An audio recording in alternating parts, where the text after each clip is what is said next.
السلام علیکم ورحمۃ اللہ۔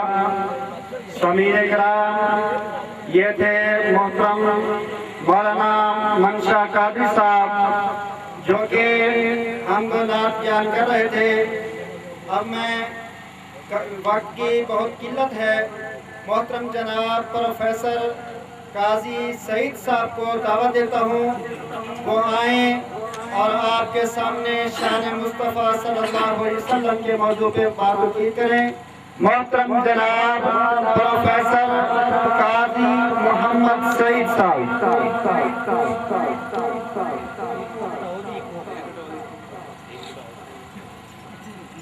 السلام علیکم ورحمۃ اللہ وبرکاتہ۔ الحمد للہ وحدہ والصلاة والسلام على من لا نبی بعدہ۔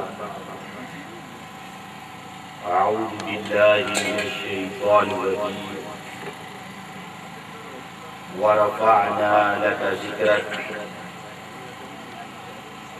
اللهم صل على محمد وعلى آل محمد كما صليت على إبراهيم وعلى آل إبراهيم إنك حميد مجيد۔ اللهم بارك على محمد وعلى آل محمد كما باركت على إبراهيم وعلى آل إبراهيم إنك حميد مجيد۔ تمام قسم کی تعریفات و تسبیحات، تکبیرات و تحلیلات، عظمتیں اور بڑائیاں اس اللہ وحدہ لا شریک کی ذات مبارکہ کے لیے ہیں جس نے ہم سب کو اس جگہ مل بیٹھنے کی توفیق نصیب فرمائی۔ درود و سلام آقائے دو جہان، خاتم الرسل، امام الانبیاء، سید ولد آدم، شافع محشر، ساقی کوثر، جد الحسن والحسین، حضرت محمد مصطفیٰ صلی اللہ علیہ وسلم کی ذات اقدس پہ سب سے پہلے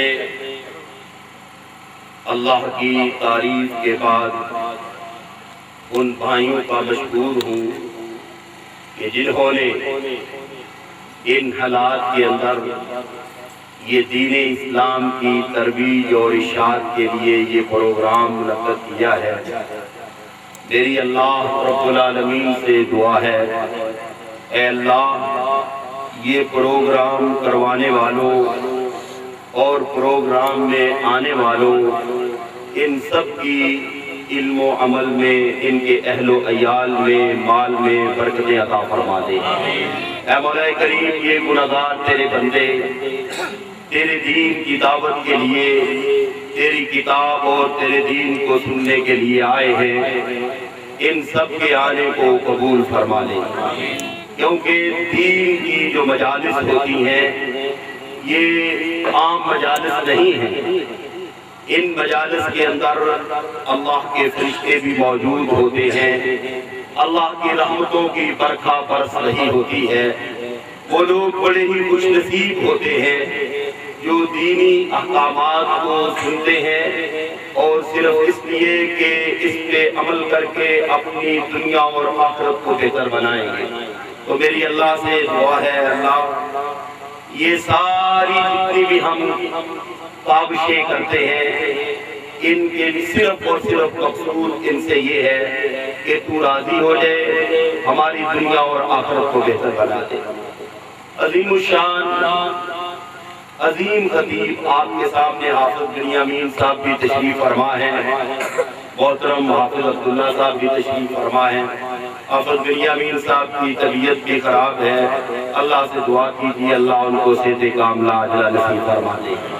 میں مختصر آپ بھائیوں کے سامنے اپنے پیارے نبی حضرت محمد رسول اللہ صلی اللہ علیہ وآلہ وسلم کا تذکرہ کرنا چاہتا ہوں۔ حضرات، رب العالمین نے جب سے یہ کائنات بنائی ہے، اس کائنات میں لوگوں کی رشد و ہدایت کے لیے مختلف اوقات میں، مختلف مواقع پر، مختلف جگہوں پہ، مختلف ٹائم کے لیے، مختلف قبیلوں کے لیے اللہ رب العالمین اپنے نبیوں اور اپنے رسولوں کو بھیجتے رہے۔ لیکن جب میرے اور آپ کے پیارے نبی حضرت محمد رسول اللہ صلی اللہ علیہ وسلم کو اللہ رب العالمین نے مبعوث فرمایا تو کسی ایک قوم کے لیے نہیں، کسی ایک علاقے کے لیے نہیں، کسی ایک قبیلے کے لیے نہیں، کسی ایک زبان بولنے والوں کے لیے نہیں، بلکہ رب کائنات نے مشرق سے لے کر مغرب تک، مغرب سے لے کر شمال سے لے کر جنوب تک، جہاں تک رب العالمین کی ربوبیت ہے وہاں تک کے لیے اللہ رب العالمین نے محمد رسول اللہ صلی اللہ علیہ وسلم کو رسول بنا لیا۔ اور پھر اس سے بڑی شان کیا ہو سکتی ہے؟ آدم علیہ السلام آئے، پھر وہ گئے، نوح علیہ السلام آئے، وہ دین کا پیغام سنا کے پھر چلے گئے، انبیاء رسول آتے رہے، اب نبی علیہ اب جتنے بھی انبیاء آئے اللہ کے دین کو پہنچا کے واپس رب کے پاس چلے گئے۔ ایک نبی کے جانے کے بعد اس کی نبوت کے لیے ساری کائنات میں اگر کسی کی نبوت کا ڈنکا بجے گا، اگر کسی کی رسالت کو تسلیم کیا جائے گا، اگر کائنات میں کسی کو رہبر مانا جائے گا تو وہ حضرت محمد رسول اللہ صلی اللہ علیہ وسلم ہوں گے۔ حضرات، آپ تو عالم ارواح میں بھی سب سے اعلیٰ اور عرفہ تھے، عالم دنیا میں بھی سب سے اعلیٰ اور عرفہ تھے۔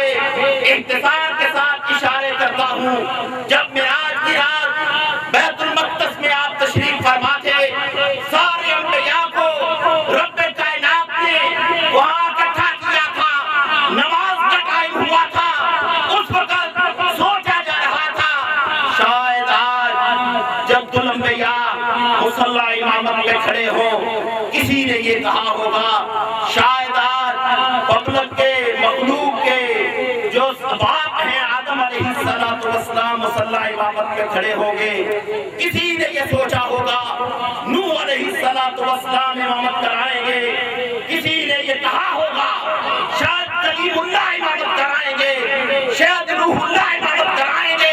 لیکن جب نماز کا ٹائم آتا ہے، جبریل امین نے میرے اور آپ کے پیارے نبی حضرت محمد رسول اللہ صلی اللہ علیہ وسلم کو مصلی امامت میں کھڑا کر دیا تھا کہ آپ کی موجودگی میں کوئی نبی بھی امامت نہیں کروا سکتا۔ اسی لیے میں کہتا ہوں، اسی لیے ہمارا عقیدہ ہے، ہماری دعوت ہے، جس طرح آپ کی موجودگی میں آپ کے مصلی پہ کوئی امامت نہیں کروا سکتا، اسی طرح آپ کی حدیث کی موجودگی میں کسی کے قول پہ بھی عمل نہیں کیا جا سکتا۔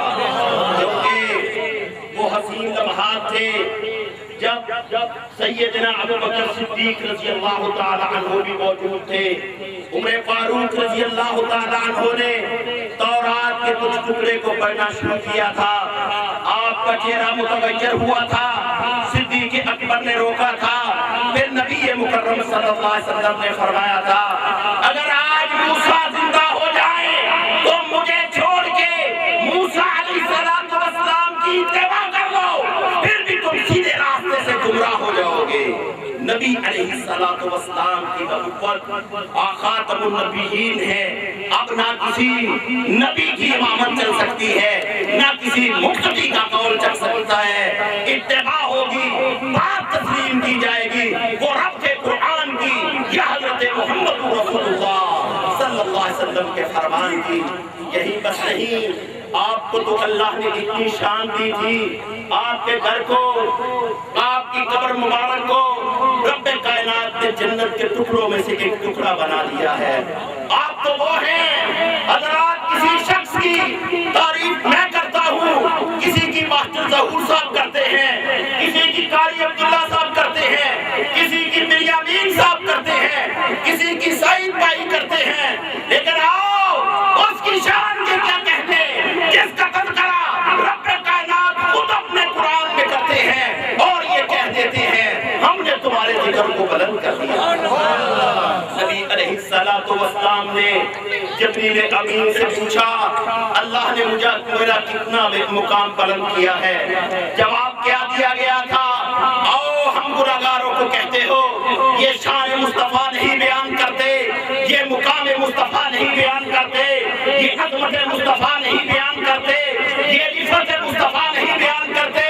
آؤ جبریل امین نے کہا تھا کہ رب العالمین نے کہا ہے اذا ذکرت معی، اے محمد رسول اللہ صلی اللہ علیہ وسلم جہاں میرا ذکر کیا جائے گا وہاں تمہارا ذکر کیا جائے گا۔ اور دیکھ لو یہاں سبز کوٹ ہو یا جھڑوئی ہو یا موڑا کھیڑا ہو یا کوئی رٹا ہو یا آزاد کشمیر ہو یا پنجاب ہو یا سندھ ہو یا سرحد ہو یا عرب ہو یا عجم ہو، اور جہاں بھی اذان ہوگی جب پہلے رب کا نام لیا جائے گا اس کے بعد محمد رسول اللہ صلی اللہ علیہ وسلم کا نام لیا جائے گا۔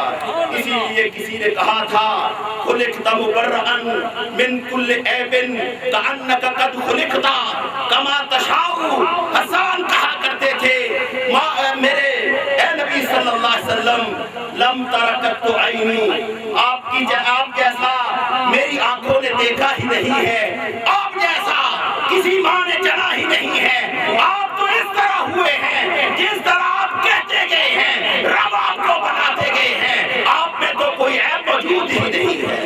محمد رسول اللہ صلی اللہ علیہ وسلم کی شان و عظمت اس سے بڑھ کر کیا ہے؟ اللہ کہہ رہے ہیں ان اللہ وملائکتہ یصلون علی النبی، لوگوں اللہ اور اللہ کے فرشتے نبی صلی اللہ علیہ وسلم پر درود پڑھتے ہیں۔ اللہ کا درود کیا ہے؟ رحمتیں برستی ہیں، فرشتوں کا درود کیا ہے؟ دعائیں کرتے ہیں۔ اللہ حکم دے رہے ہیں اے ایمان والو تم بھی محمد رسول اللہ صلی اللہ علیہ وسلم پر درود و سلام پڑھو۔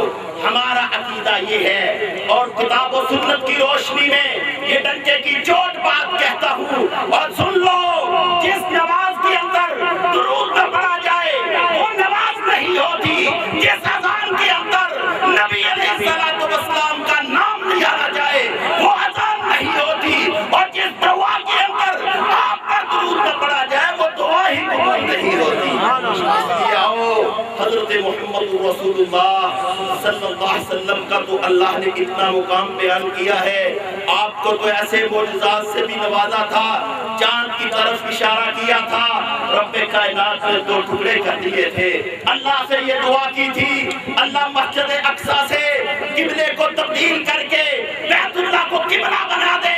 رب کائنات نے امام رشد و ہدایت کی اس دعا کو قبول کرتے ہوئے بیت اللہ کو قبلہ بنا دیا تھا۔ ہمارے نبی تو وہ نبی ہیں حضرت محمد رسول اللہ صلی اللہ علیہ وسلم جن کو اللہ نے اتنی شان دی ہے۔ کل قیامت کا دن ہوگا، مضمون بڑا طویل ہے، وقت بڑا قلیل ہے، قیامت کا دن ہوگا، سارے نبی آئیں گے، اپنی امتوں کے ساتھ آئیں گے، سارے صلحاء آئیں گے، شہداء آئیں گے، سب پریشان ہوں گے، کہیں گے حساب و کتاب شروع نہیں ہوتا، سب کے سب آئیں گے میرے اور آپ کے پیارے نبی حضرت محمد رسول اللہ صلی اللہ علیہ وسلم کے پاس آئیں گے، آپ سجدے میں گر جائیں گے، اللہ کہیں گے آپ سر اٹھائیں، جو کہتے ہیں وہ دے دیتے ہیں، آپ نبی صلی اللہ علیہ وسلم سفارش کریں گے، اللہ حساب و کتاب شروع کر دیں گے۔ میرے بات کرنے کا مقصد یہ ہے کہ زندگی میں کسی کی بات کو آپ کی بات سے مقدم رکھا جا سکتا ہے، کیونکہ آپ کی ذات بھی اعلیٰ ہے، آپ کی بات بھی اعلیٰ ہے، دنیا میں بھی اعلیٰ ہے، کل محشر کے میدان میں بھی یہی بات ہوگی کہ حضرت محمد رسول اللہ صلی اللہ علیہ وسلم کے ہاتھ مبارک میں لوائے حمد ہوگا۔